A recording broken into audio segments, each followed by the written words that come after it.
এত বড় চেয়ার তো এখানে দরকার ছিল না, আমি তো পড়ে যাচ্ছি পেছনে, আমি পড়ে যাচ্ছি।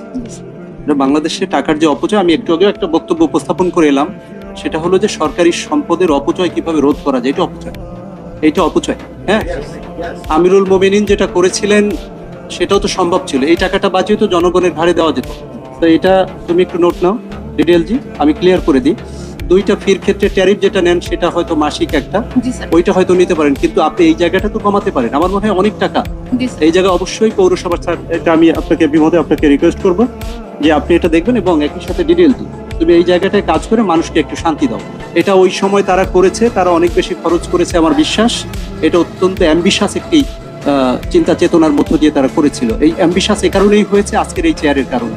ঠিক আছে, এত বড় চেয়ার বাংলাদেশে দরকার নেই, আমাকে না দিলেও হবে।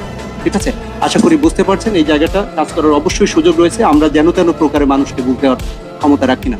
সাধারণ মানুষের যেটা চাওয়া, ৬২,০০০ যে পরিবার, তাদের চাওয়াটাকে আমাদের অবশ্যই গ্রাহ্য করতে হবে। তাদের পৌরসভা তারা কিভাবে চালাবে, দে উইল ডিসাইড, আমরা ডিসাইড করবো না এখানে। থ্যাংক ইউ ভেরি মাচ, আমার স্পিচ এটাই। ওকে, আশা করি স্যার